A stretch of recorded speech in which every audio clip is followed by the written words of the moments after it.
Welcome to K6 ప్రేక్షక లోకానికి నమస్తే. ఇటీవలే ప్రతిష్టాత్మకమైన కాళోజీ అవార్డు గ్రహీత శ్రీమతి నెల్లుట్ల రమాదేవి గారితో ఇప్పుడు ఇంటర్వ్యూ తీసుకుందాం.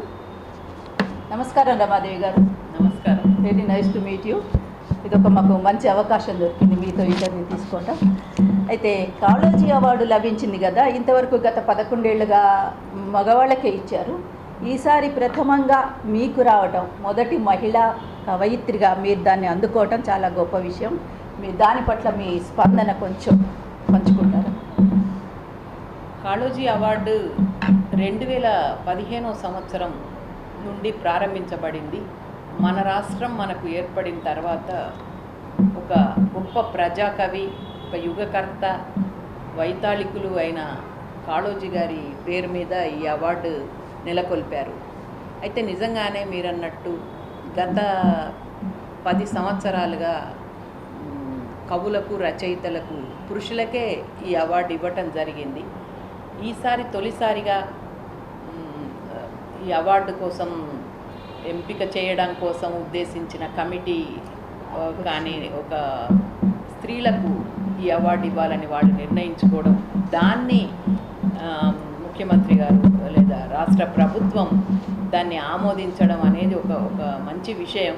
మనం ఎప్పుడు చూస్తూ ఉంటాం, చాలా రంగాలలో మహిళల యొక్క శక్తిని కానీ, మహిళల యొక్క ప్రగతిని కానీ, ప్రతిభను కానీ గుర్తించడంలో సమాజం కొంచెం వెనుకబడి ఉంటుంది. అది కవులకు, రచయితల రంగాలలో కూడా ఇది జరుగుతూ ఉంటుంది.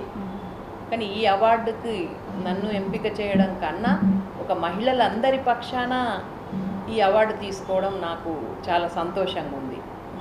ముఖ్యంగా తెలంగాణలో కవయిత్రులు, రచయిత్రులు వేరే ప్రాంతాలతో పోలిస్తే భిన్నం. మీకు ఆంధ్ర ప్రాంతంలో కానీ ఇతర ప్రాంతాల్లో కొన్ని చోట్ల రచయితలు కానీ, రచయిత్రులు, కవయిత్రులు వీళ్ళందరూ కూడా కొంత ఉబుసుపోక సాహిత్యాన్ని సృష్టించారు, సృజన చేశారని ఒక అపవాదు ఉన్న నేపథ్యంలో తెలంగాణ నుంచి వచ్చే ఏ సాహిత్యమైనా కూడా అది జీవిత నేపథ్యం నుంచి వస్తుంది, పల్లెటూళ్ళ జీవితాల నుంచి వస్తుంది, బడుగు బలహీన వర్గాల వాళ్ళ యొక్క జీవితాలను, వాళ్ళ యొక్క వేదనను, వాళ్ళ జీవితాల్లోని శ్రమను ఇది ప్రతిఫలింపజేసేలాగా ఒక వాస్తవిక జీవిత చిత్రణ ఉంటుంది. దానికి రచయిత్రులు, కవయిత్రులు కూడా ఏమీ తీసుకోరు. తెలంగాణ ప్రాంతం నుంచి వచ్చే ప్రతి సాహిత్యం ఒక జీవకళతో, ఒక సజీవమైన, వాస్తవికమైన దృక్పథంతో రచనలు ఉంటాయి అని మరొక మారు తెలియజేస్తున్నాను. అయితే ఈ నాకొచ్చిన అవార్డు నాకే కాక మొత్తం తెలంగాణ కవయిత్రులకు, రచయిత్రులకు దక్కిన గౌరవంగా నేను భావిస్తున్నాను. ఇక కాళోజీ అంటే కవులల్లో, తెలంగాణ కవులల్లో పద్మవిభూషణ్ పొందిన ఒకే ఒక కవి ఆయన. అంత గొప్పవాడు ఆయన. ఇటు సామాజికవేత్త, అటు రాజకీయవేత్త కూడా. ఆయన కొన్నిసార్లు ఎన్నికల్లో కూడా నిలబడ్డాడు ప్రత్యక్షంగా. తర్వాత తెలంగాణకు సంబంధించిన ప్రతి ఉద్యమంలో కూడా కాళోజీ చాలా ప్రముఖ పాత్ర వహించాడు. ఆయన ముందుండి నడిపించాడు. ఆయన ఇంకొకటి, అన్యాయాన్ని ఎదిరించిన వాడే నాకు ఆరాధ్యుడు అన్నాడు. అన్యాయాన్ని ఎదిరించకపోతే వాడు మనిషే కాదు అన్నట్టు. మన చుట్టుపక్కల ఒక అన్యాయం జరుగుతూ ఉంటే దాన్ని మనం ఎదిరించకుండా, నిలదీయకుండా, వాస్తవాన్ని మామూలు వాళ్ళకి చెప్పకుండా మనం ఉంటే మనం కవులము, రచయితలం కానట్లే. ఆయన సాహిత్యం అంతా అదే ధోరణిలో సాగింది. ఆయన జీవితం అంతా కూడా అట్లా ప్రజా ఉద్యమాలకు, ప్రజల కోసం అంకితం చేసిన గొప్ప కవి. ఆయన పేరు మీద ఇస్తున్నందువల్ల ఈ అవార్డు మరింత గౌరవనీయమైనది. ఇటువంటి అవార్డు నేను తీసుకోవడం ఒక సంతోషము కన్నా నేను గౌరవంగా ఎక్కువ భావిస్తూ ఉన్నాను. కరెక్ట్ అమ్మా, బాగా చెప్పారు. ఇది స్త్రీలకే కాదు, మీరు అన్నట్టు ఏ కొంచెం కవిత్వం రాసే స్త్రీలైనా కూడా గర్వంగా ఫీల్ అవుతారు మిమ్మల్ని చూసి. ఈ అవార్డు గ్రహీత అయినందువల్ల చాలా సంతోషం అండి. అయితే మీరు బహుముఖం కళలు ఉన్నాయమ్మా. ఒకటి కవయిత్రి, రచయిత్రి, కార్టూనిస్టు, వ్యాఖ్యాత, ఇన్ని కళలు మీలో ఉన్నాయి కదా. అసలు ఎలా వీటన్నిటిని మేనేజ్ చేస్తున్నారో అనిపిస్తుంటుంది. అయితే మొదటిగా మీకు ఏ కళ మీద ఆసక్తి కలిగింది, అది ఎట్లా కలిగింది అనేది కొంచెం చెప్తారా? మొదలు అసలు పుస్తకాలు చదవాలనే ఆసక్తితోనే ఈ కళలన్నీ పెంపొందించుకోవాలనే తర్వాత కోరిక కలిగింది. మొట్టమొదలు పుస్తకాసక్తి ఎట్లా కలిగిందంటే, మా అమ్మ కేవలం ఆమె 4వ తరగతో 5వ తరగతో చదువుకుంది. కానీ ఆమెకు అప్పట్లో పత్రికలు చదవడం బాగా ఇష్టం, అలవాటు ఉండేది. ఆమె అప్పుడు వచ్చే వారపత్రికలు, మాసపత్రికలు అంటే అన్నీ చదువుతూ ఉండేది. అయితే అన్నీ చదవడానికి ఆమెకు అంత బాగా డబ్బులుండి కాదు. ఆమె తన ఖర్చులు కొన్ని తగ్గించుకొని, అంటే ఒక కొన్ని వస్తువులు కొనుక్కోవడమైనా ఆపేసి ఆమె తన దాచుకున్న సొమ్ముతో ఆ పుస్తకాలను తెప్పించేది. ఆ పుస్తకాలన్నీ వచ్చినప్పుడు అందులో కథలు కానీ, అందులో సీరియల్స్ కానీ, ఇతర ఏదైనా మంచి వ్యాసాలు కానీ ఇవన్నీ కూడా కుట్టి, దారంతో కుట్టి బైండ్ చేసి మంచి ఇంట్లో భద్రపరిచింది. మేము ఎదుగుతున్న క్రమంలో ఆమె ఆ పుస్తకాలను మాకు ఆయా వయసుకు తగ్గట్టుగా చదువుకోమని ఇచ్చిందనమాట. అప్పట్లో చందమామ, బాలమిత్ర, బుజ్జాయి లాంటి చిన్నపిల్లల పత్రికలు అయితేమి, ఇంకా పెరుగుతున్న కొద్దీ రంగనాయకమ్మ, బలిపీఠం, కూలిన గోడలు, యద్దనపూడి సులోచనారాణి, మీనా, జీవన తరంగాలు, ఇలాంటి నవలలు, కోడూరి కౌసల్యాదేవి, చక్రభ్రమణం, చక్రవాకం, ప్రేమనగర్, ఇటువంటి నవలలు మేము అన్ని రకాలవి చదివాం. ఇంకా కొంచెం పెరిగాక మేము కొడవటి గంటి కుటుంబరావు చదువు, దాశరథి రంగాచార్య చిల్లర దేవుళ్ళు, మోదుగు పూలు, ఇట్లాంటి నవలలు, ఇంకా తర్వాత పోల్కంపల్లి శాంతాదేవి కానీ, మాదిరెడ్డి సులోచన గారు కానీ, ఇటు తెలంగాణ ప్రాంతంవి, ఆంధ్ర ప్రాంతంవి, రచయిత్రులవి ఎన్నో పుస్తకాలు చదవడం జరిగింది. ఆ క్రమంలో ఈ వారపత్రికలు వస్తూ ఉన్నప్పుడు, మాసపత్రికలు వస్తూ ఉన్నప్పుడు దాంట్లో చిన్న బొమ్మతో కూడిన హాస్యం, జోక్, బొమ్మతో కూడి కార్టూన్, మనం దాని వ్యంగ్య చిత్రం అంటాం. అవి చూసినప్పుడు నేనెందుకు వేయకూడదు అనిపించింది. నాకు కూడా కొన్నిసార్లు ఇట్లా చమత్కారమైన ఆలోచన వచ్చినప్పుడు నేను కొంచెం బొమ్మలు వేసేదాన్ని. ముందు నుంచి నాకు ఇష్టం. ఇలా ఒక మంచి బొమ్మ వేసి ఆ బొమ్మను చూడగానే నవ్వొచ్చేలాగా, లేదా ఆ వ్యాఖ్య చదవగానే నవ్వొచ్చేలాగా, కొన్నిసార్లు వ్యాఖ్య ఏమీ లేకుండా ఉత్త బొమ్మను చూస్తేనే నవ్వొచ్చేలాగా ఉండే సైలెంట్ కార్టూన్స్ అంటారు, అట్లా వేయడం ప్రారంభించాను. అందువల్ల నేను మొట్టమొదలు వేసింది కార్టూన్సే. కాకపోతే నేను మొట్టమొదలు ఒక నాటిక రాశాను.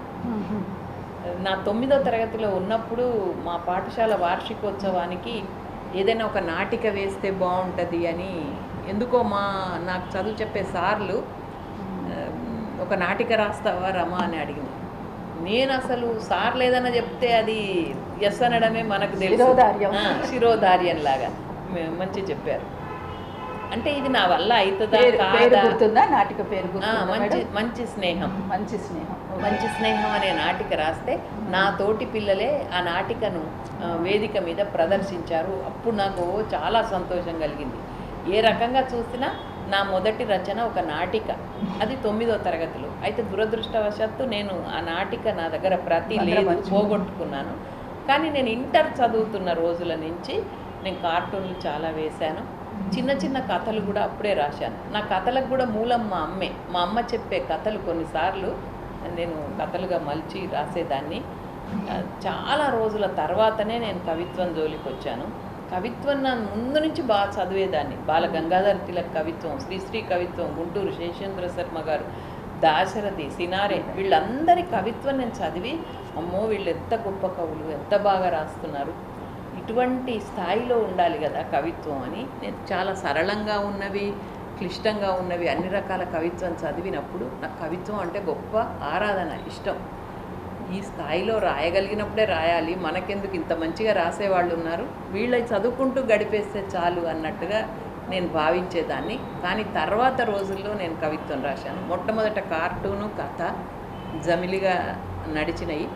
అట్లా నాలోని రచనకు మా అమ్మే మూలము. మా అమ్మ ఆనాడు పుస్తకాలు చదివేదానికి అనుమతి ఇవ్వకుండా, లేదా నువ్వు క్లాస్ పుస్తకాలే చదువుకోవాలి, లేకుంటే ఇన్ని మార్కులు రావాలి, అన్ని మార్కులు రావాలని ఇప్పటి తల్లిదండ్రులాగా అన్నట్టయితే నేను ఆ పుస్తకాలు చదివేదాన్ని గాను ఆ అవకాశం వచ్చేది కాదు. నాలోని రచయిత్రి ఎప్పటికైనా బయటకు వచ్చేదో లేదో నాకైతే తెలియదు. ఇంకొకటి ఇక్కడ చెప్పుకోవాలి, మా నాన్నగారు కూడా మేము పుస్తకాలు చదువుతుంటే కానీ ఏనాడు కూడా ఆయన ఇదెందుకు అదెందుకు అని అడగలే, మమ్మల్ని వీలైనంత ప్రోత్సహించారు. అట్లా నాకు ఆసక్తి బాగా కలిగింది. అయితే నా మొట్టమొదటి కథ 1980లోనే మొట్టమొదటి కార్టూన్ పబ్లిష్ అయింది. స్వాతి మాసపత్రికలో ఫిబ్రవరి సంచికలో మొదటి కార్టూన్. నాకు ఆ కార్టూన్ ఏ సైజులో వేయాలి, ఎంత నిడివితో వేయాలి, ఏ ఇంకుతో వేయాలి ఏమీ తెలియదు. నేను ఒకసారి వేసిన తర్వాత వాళ్ళు నాకు సూచన ఇచ్చారు. అంటే నా కార్టూన్ తీసుకున్నారు, కానీ ఇది ఇండియన్ ఇంక్తో డ్రాయింగ్ షీట్ మీద 6x4 సైజులో వేయాలి అని. అప్పటి నుంచి నేను అది పాటిస్తూ వచ్చాను. నా కార్టూన్లు చాలా ప్రచురితమయ్యాయి అన్ని పత్రికల్లోనూ. కథ అంటే నా కథలు ఇప్పటివరకు ఏవి తిరిగి రాలేదు. నేను కొంచెం ఇతరత్ర ఉండి నేను చాలా తక్కువ రాశాను. ఎందుకంటే నేను ఏదన్నా రాస్తే అది చాలా సార్లు నేను చదువుకొని చాలా ధైర్యం వచ్చాకే నేను పత్రికలకు పంపేదాన్ని. అట్లా చాలా కథలు వచ్చాయి, అన్ని పత్రికల్లో వచ్చాయి. చాలా వాటికి బహుమతులు కూడా వచ్చాయి. ఆ తర్వాత కవిత్వంలోకి వచ్చాను. ఓకే మేడం, అయితే ఇప్పుడు మీ అమ్మగారి గురించి ఒక మాట చెప్పారు. ఏ వయసులో ఏ పుస్తకం చదవాలి అంటే ఆమెకున్న సాహిత్య అభిలాష, దాన్ని మీకు సంప్రసారం చేయటంలో ఆమె బాధ్యత చాలా గొప్పగా చెప్పారు. తల్లిదండ్రులు అలా ఉంటే పిల్లలు చాలా ముందడుగు వేస్తారు. ఏ వయసులో ఏ పుస్తకం ఇవ్వాలి అనేది. మరి ఇప్పుడు అలాంటివి జరుగుతున్నాయి అనేది కొంచెం ఆలోచించాలి. దాని పట్ల మీరు చెప్పండి, ఇప్పుడు ఎలా ఉన్నారని. ఇప్పుడు ఎలా ఉన్నారంటే ఒకటే అండి, అప్పట్లో చదువు అనేది ఒక విజ్ఞానానికి సంబంధించింది. జ్ఞానం సముపార్జించడం. తర్వాత అప్పట్లో ఇంకొకటి కూడా చెప్తాను, చదువు సంస్కారం రెండు జంట మాటలు. ఆ చదువు సంస్కారంలో చదువు వెంటనే సంస్కారం కూడా ఉండాలి. విద్యా బుద్ధులు అనే మాట ఇంకొకటి ఉంటుంది. విద్యతో పాటు బుద్ధి కూడా ఉండాలి. దురదృష్టవశాత్తు చదువుకున్న ప్రతి వాళ్ళు చదువు అనేది డబ్బు సంపాదించడం కోసమే అనే ఒక బలమైన అభిప్రాయం ఆ తర్వాత రోజుల్లో తల్లిదండ్రులకు ఏర్పడింది. అంటే చదువుకున్నారంటే ఏదైనా ఉద్యోగం చేయాల్సింది. అట్లా కాదు, ప్రతి మనిషికి చదువు అనేది అవసరం. అతనిలోని జ్ఞానాన్ని మేధస్సును పెంపొందింపజేయడానికి. వృత్తి అతను ఏ వృత్తి అయినా స్వీకరించవచ్చు.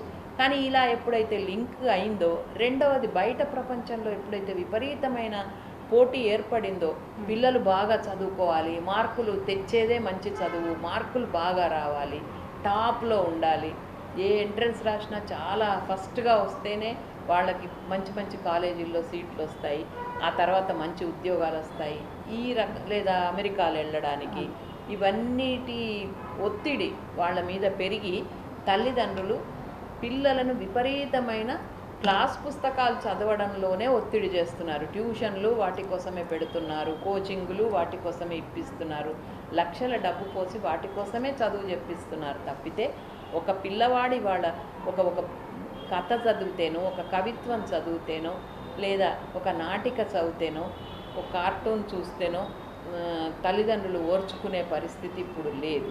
ఇక రెండవది గురువులు.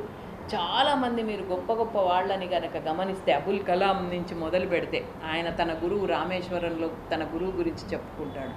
అట్లా చాలామంది గొప్ప గొప్ప వాళ్ళు మా గురువు లేదా మా మాతృభాష నేర్పిన గురువు. మనకు చాలామంది తెలుగు టీచర్లే ఎంతో మంచి పద్యాలు అవన్నీ నేర్పి వాళ్ళు మనకు తెలుగు సాహిత్యం మీద బాగా ఆసక్తి కలిగేలాగా వాళ్ళు చేశారు. అట్లా మాకు కూడా నరసింహమూర్తి సార్ అని ఉండేవారు, సదాశివరావు సార్ అనే ఉండేవారు, మెట్రాములు అనే సార్ ఉండేవారు. వీళ్ళందరూ మంచి పద్యాలు చదవడమే కానీ, పాఠం ఇట్లా అరటిపండు వచ్చినట్టు చెప్పడమే కానీ, చెప్పడంలో మనకు తెలుగు అంటే ఆసక్తి ఏర్పడింది. అట్లా ఇప్పటి గురువులు కూడా వాళ్ళు ఒక చట్రంలో ఇమిడి పనిచేస్తూ ఉన్నారు. వాళ్లకు విద్వత్తు లేదని కాదు, వాళ్ళకు కూడా చాలా జ్ఞానం ఉంటుంది. వాళ్ళు చదువుకున్నది మంచి ఉత్తమోత్తములే ఉంటున్నారు. కానీ వాళ్ళకి అంత పిల్లలను ఫోకస్ చేసి వాళ్ళకి సాహిత్యం మీద కానీ, వాళ్ళకు భాష పట్ల కానీ ఇంత ఆసక్తి పెంపొందింపజేసేలాగా కృషి చేసే అంత లేదు. వాళ్ళ పగ్గాలు వాళ్ళ చేతుల్లో లేవు.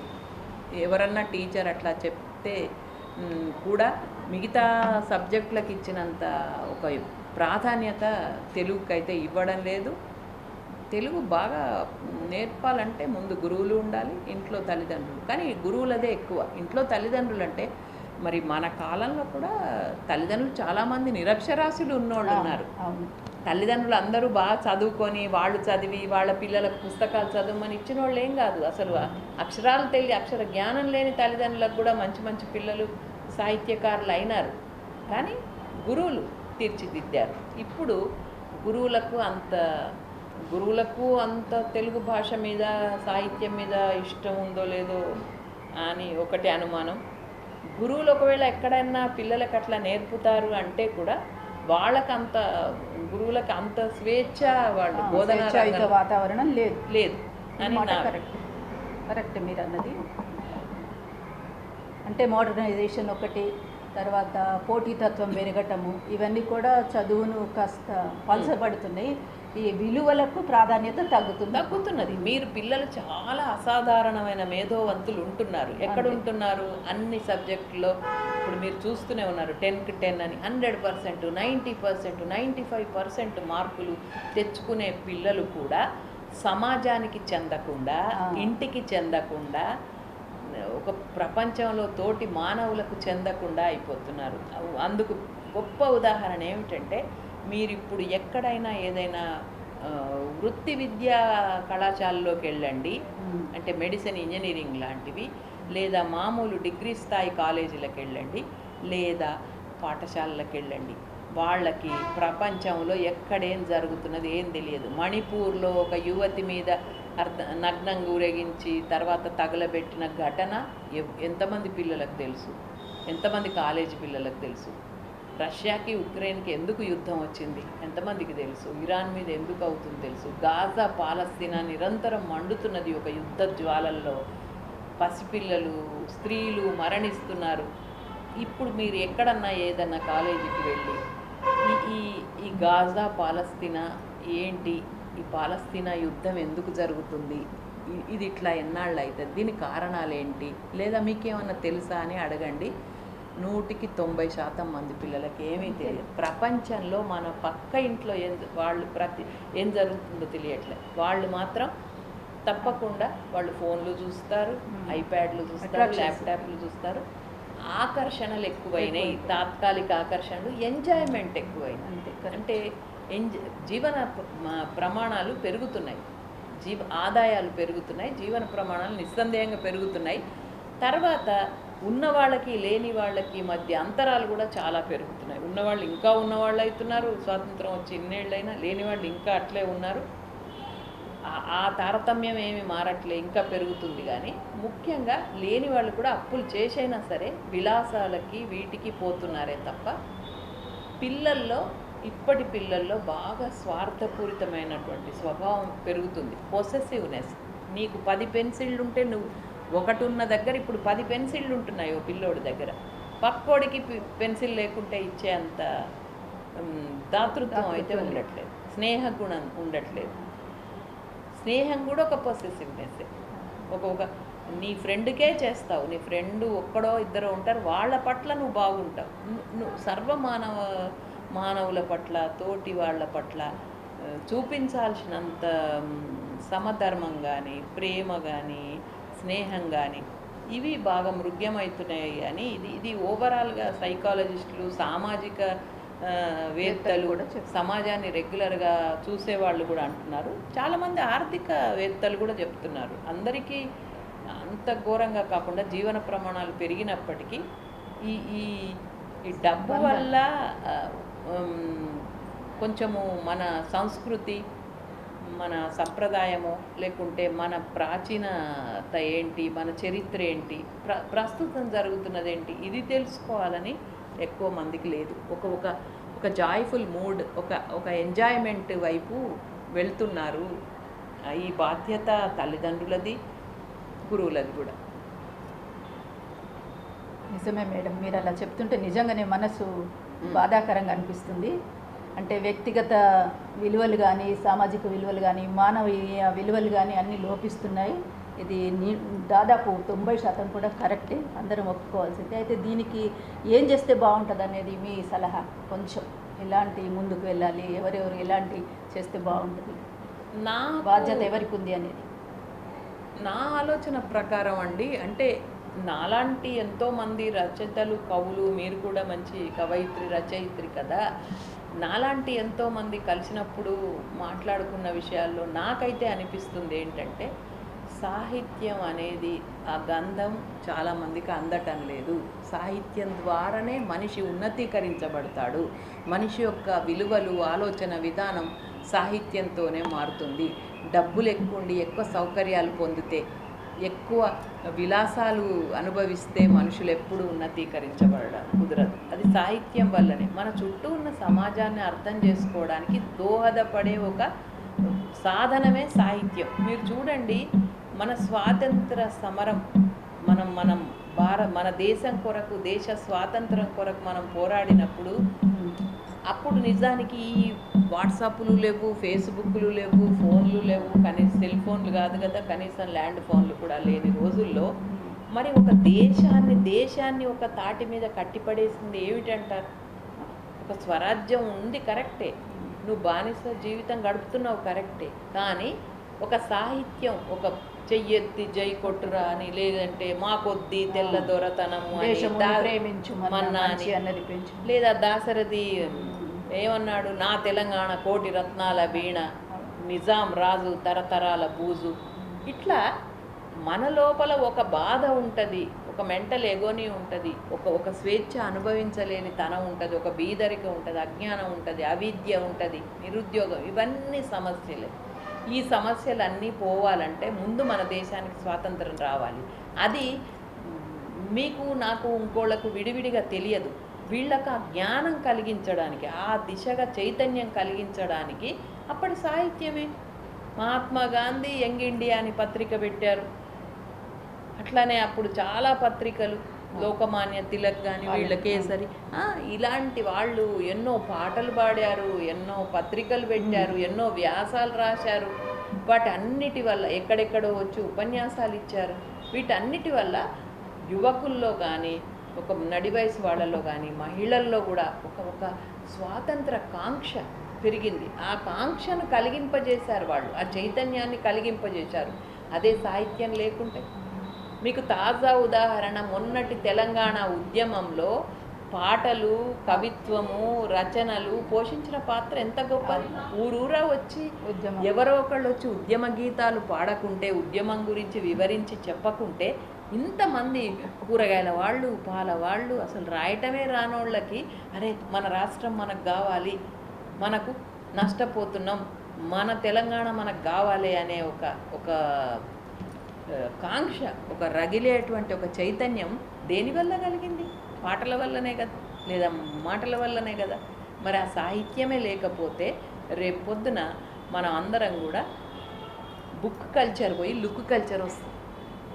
ఇప్పుడు అంతా లుక్ కల్చరే. బుక్ కల్చర్ పోయింది. బుక్కులు అదర్ దెన్ అంటే వాళ్ళ యొక్క పుస్తకాలు, చదువు పుస్తకాలు, క్లాస్ పుస్తకాలు తప్ప వేరే పుస్తకం చదివే వాళ్ళు లేరు. అందరూ చూడడానికి ఇష్టపడ్డారు. అంటే ఎవరో ఒకళ్ళు నమిలి ఒలిచి దంచి నోట్లో పెడితే మాత్రమే తినే అంత బద్ధకం మన లోపల ప్రవేశించింది. Look culture. మనం ఏదైనా చూస్తాం అంతే, కానీ పుస్తకం పట్టుకొని చదవం. ఇట్లనే కొన్నాళ్ళు అయితే ప్రపంచంలో ప్రతి సంవత్సరం ఒక అధ్యయనం చెప్తుంది, కొన్ని వందల భాషలు అంతరించిపోతున్నాయి.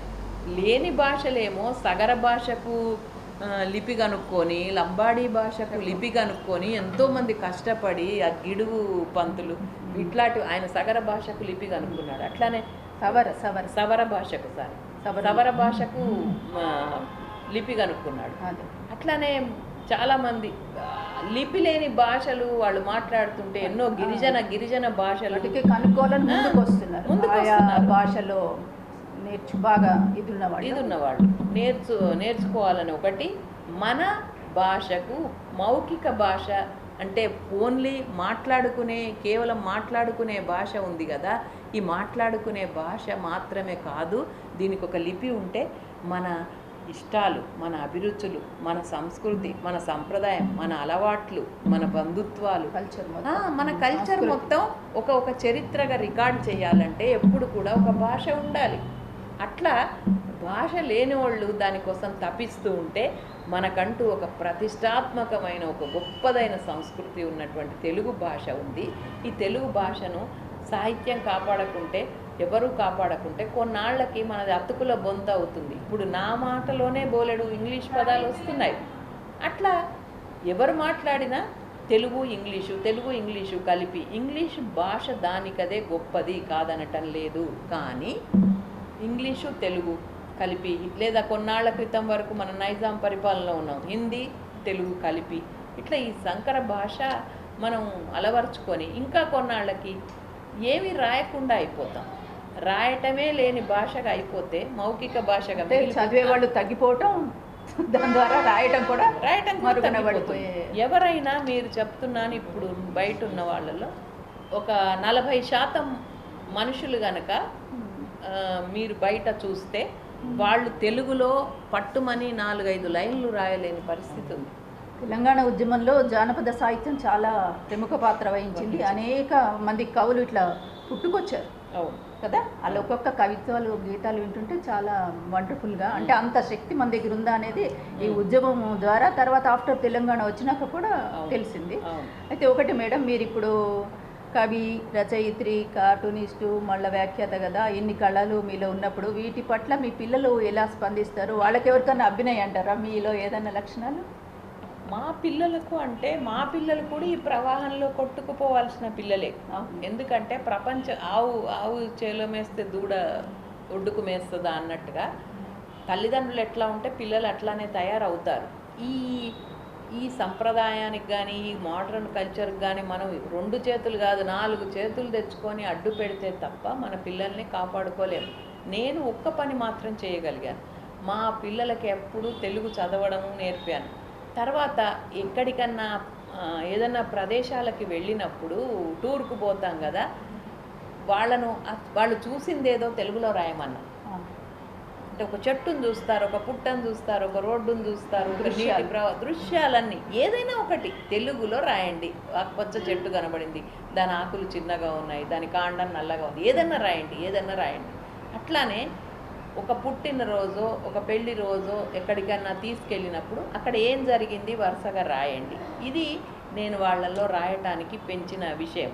తర్వాత నేను చాలా పుస్తకాలు కొనుక్కుంటాను. నేను వేరే మిగతా ఖర్చులు కొంచెం తగ్గించుకొని అయినా సరే చాలా పుస్తకాలు కొంటుంటాను. ఆ పుస్తకాలు నేను చదువుతాను. అందులో బాగున్నవి లేక వీళ్ళకు ఉపయోగపడతాయి అనుకున్నవి నేను చిన్నప్పటి నుంచి కూడా నా పిల్లలకి ఇస్తూ ఉంటాను. నా 2 అబ్బాయిలే, నాకు 2 అబ్బాయిలు చాలా బాగా చదువుతారు, మంచి రీడర్స్. వాళ్ళు చాలా మంచి పుస్తకాలు చదువుతారు. మా పెద్దవాడైతే ఇప్పుడు అమెరికాలో ఉన్నప్పటికీ అతను ఈ పాడ్కాస్ట్ అంటే ఈ రేడియో ప్రసారం, దానికి వ్యాఖ్యానం, చాలామంది సాహితీవేత్తలు వస్తే వాళ్ళని ఇట్లానే ముఖాముఖిలు చేయటం, వాళ్ళ గురించి రాయడం, కొన్ని సినిమా సమీక్షలు రాయడం, కొన్ని పుస్తక సమీక్షలు రాయడం, ఇవన్నీ చేస్తాడు. అతనిలో కూడా మంచి రచయిత ఉన్నాడు అని నాకు అనిపిస్తుంది. సరే, ఉద్యోగ ఒత్తిడి వల్ల తను ఎక్కువగా రాయలేకపోయినా మంచి నిజంగా ప్రయత్నిస్తే మంచి రచయిత అవుతాడు. మా చిన్నవాడు కూడా అంతే. మా 2 పిల్లలు ప్రోత్సాహం ఎంత ఉంటుందో. ఇంకొకటి, ఇప్పుడు రచయితలకు వాళ్ళ పుస్తకాలు వాళ్ళే ఖర్చు పెట్టి వేసుకోవాల్సిన దుస్థితి ఉంది. ఒకప్పుడు రచయితల పుస్తకం ఎప్పుడు బయటకు వస్తుందా అని పబ్లిషర్లు ఎదురు చూసేవాళ్ళు. వాళ్ళే కొంత రెమ్యూనరేషన్, పారితోషికం ఇచ్చి పుస్తకాలను ప్రింట్ చేసేవాళ్ళు. ఇప్పుడు అలా కాకుండా ఒక రచయిత, కవి తనే పుస్తకం రాయాలి, తన సొంత ఖర్చుతో తను వేసుకోవాలి, అది కొనేవాడు దిక్కులేడు, కనబడ్డ స్నేహితులకు వాళ్లకు పంచుకోవాలి. ఇటువంటి పరమ దౌర్భాగ్యమైన స్థితి మన 2 తెలుగు రాష్ట్రాల్లోనే ఉంది అని అందరూ అంటున్నారు. ఇప్పుడు ఇలాంటి సందర్భంలో రచయితలు ఏం చేస్తారు? వాళ్ళు రాస్తారు, కానీ అంతంత డబ్బు పెట్టి పుస్తకాలు వేసుకోలేని వాళ్ళ కోసం ప్రభుత్వం ఇవన్నీ చేస్తున్నట్టే, ఈ అవార్డులు ఇవ్వడం, ఇవన్నీ ఎట్లా చేస్తున్నారో పుస్తకాలు వేసుకోలేని వాళ్ళకి కొంత ప్రభుత్వం నుంచి గ్రాంట్ ఇస్తే బాగుంటుంది. అట్లనే గత 10 ఏళ్లుగా శాఖా గ్రంథాలయాలు, జిల్లా గ్రంథాలయాల్లో ఒక్క పుస్తకం కూడా కొనలేదు. అసలు బడ్జెట్ లేదని ఒక్క పుస్తకం కూడా కొనలేదని నాకు తెలిసిన వాళ్ళు చెప్పారు. ఆ పరిస్థితి కూడా ఎంత దుస్థితి. మనం పుస్తకాలు వేస్తే ప్రభుత్వమే గ్రంథాలయాల్లో కొనకుంటే ప్రైవేటు వ్యక్తులు ఎవరు కొంటారు? ఆ పరిస్థితి మారాలి.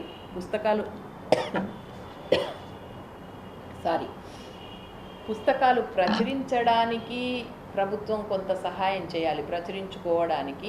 అలాగే ప్రచురించిన పుస్తకాలు ప్రభుత్వం కొనాలి. ఒక్క రాజారాం మోహన్ రాయ్ లైబ్రరీ కొన్ని పుస్తకాలు కొనడం వల్ల మాత్రమే ఏమీ జరగదు. ఈ సందర్భంలో మా పిల్లలు, నేను ఎప్పుడు పుస్తకం వేసుకున్నా మా పిల్లలే దాని ఖర్చు భరిస్తూ ఉన్నారు.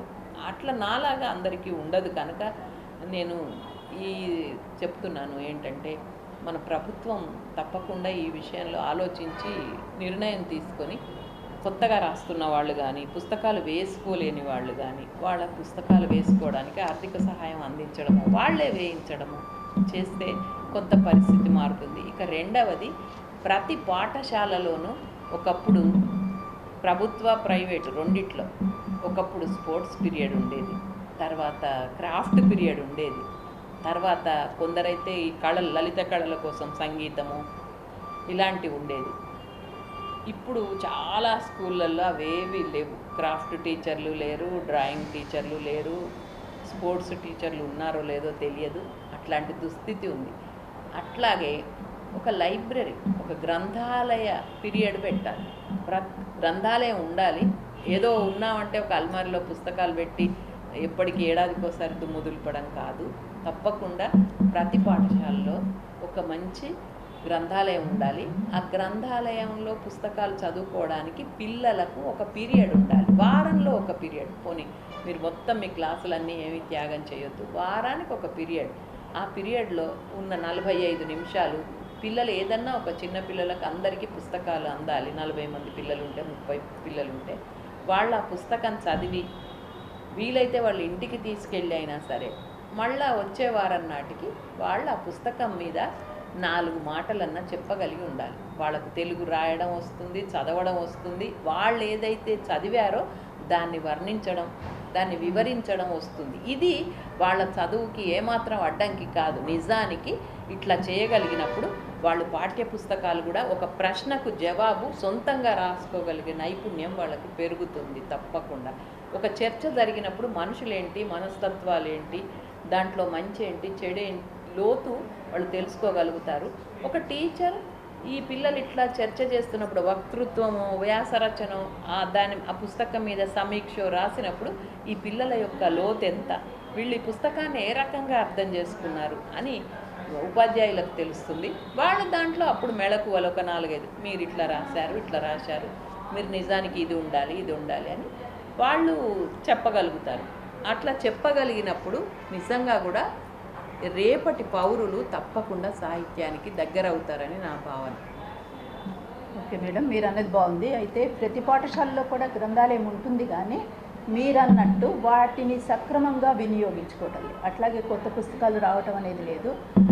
గ్రంథాలయానికి ప్రత్యేకంగా పీరియడ్ రేర్గా కేటాయిస్తున్నారు. ఇతర సబ్జెక్టుల యొక్క ఒత్తిడి ఎక్కువైపోవటం వలన వీటిని తగ్గించుకుంటున్నారు. అలా చాలా ఉన్నవి. కానీ మేడం చెప్పినట్టు దాన్ని చక్కగా సరైన పద్ధతిలో పెట్టుకొని సమయాన్ని కేటాయించుకుని ముందుకు పోతే తప్పకుండా మీరు అన్నది సాధిస్తారు మేడం. ఉంటే కాదు, దాన్ని వినియోగించుకోవాలన్నది కరెక్ట్ మాట.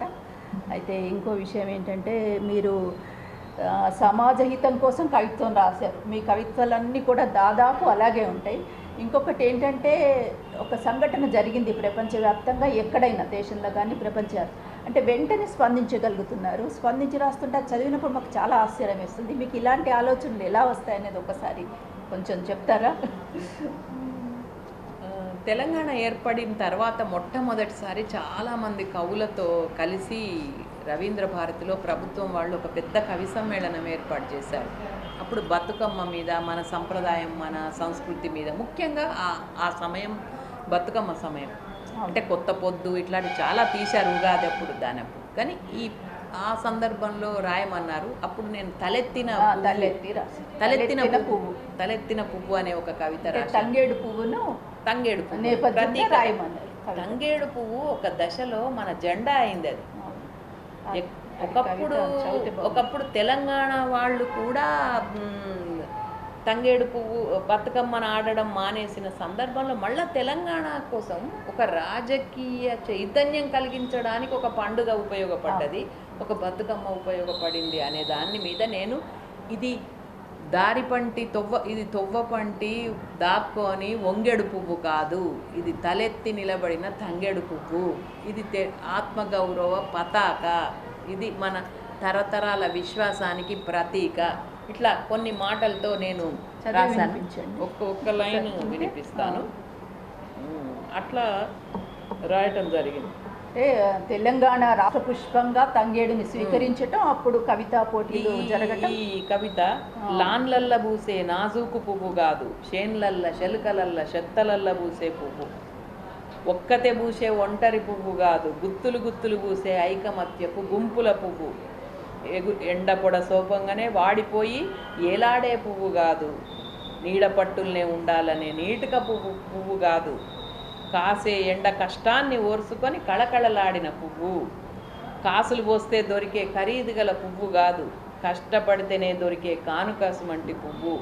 ఇట్లా రాస్తూ రాస్తూ చివరికి వచ్చేటప్పటికి తొక్కుళ్ళల్లో పడి నలిగిపోయే పువ్వు కాదు, నవరాత్రి అయినాక నీళ్ళల్లో నిమజ్జనం పొందే పువ్వు.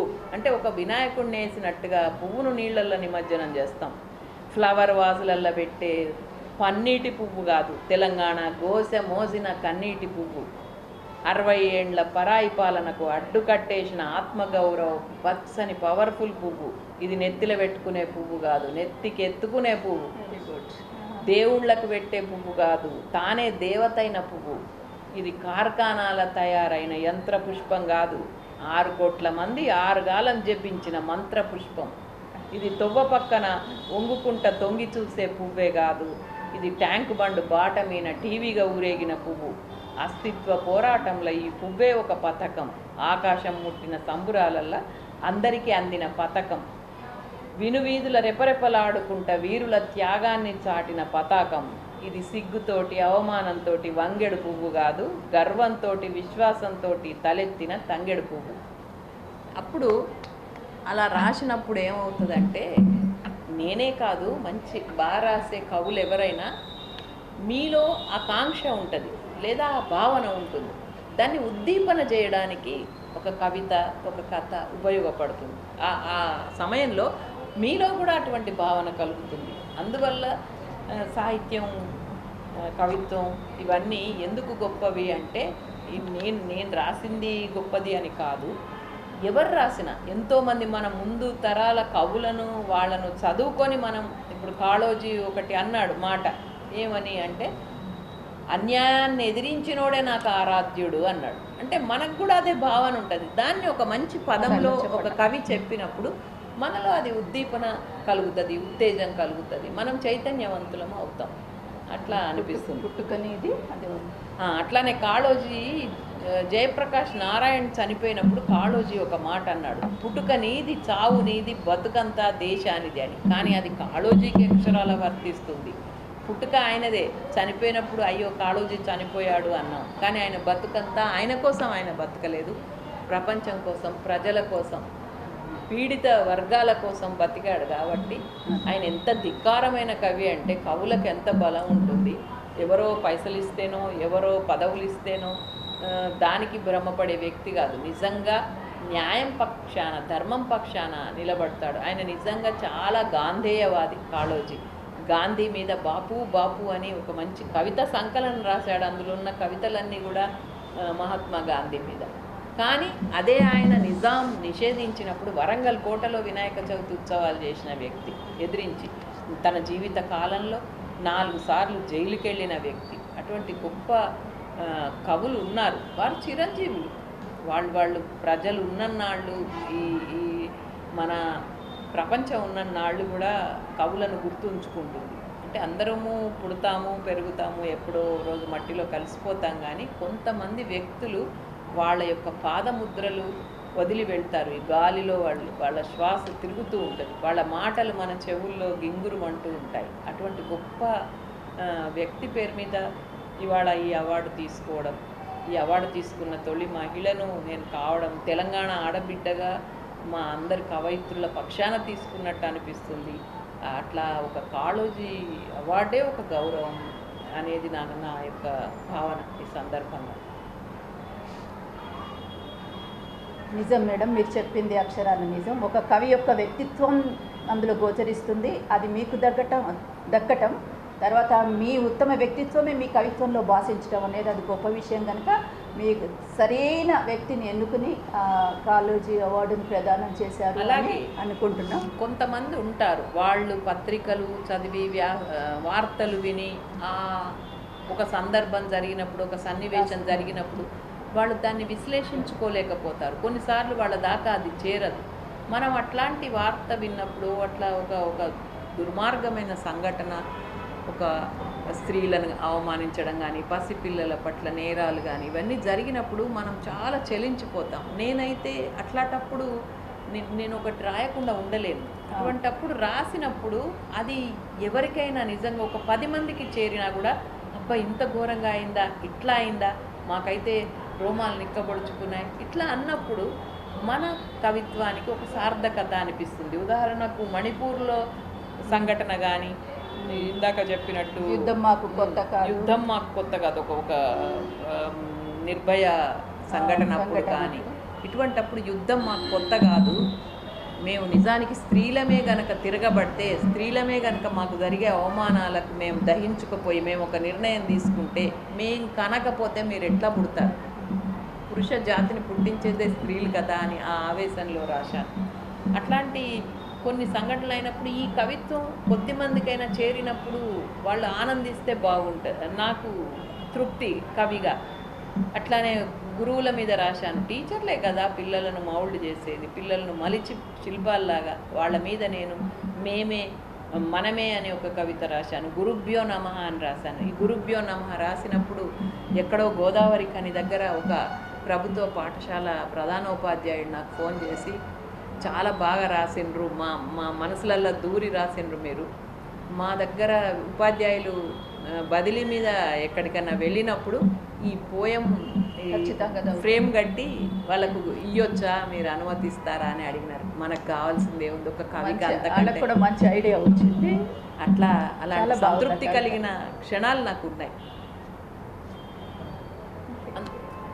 Okay madam. అయితే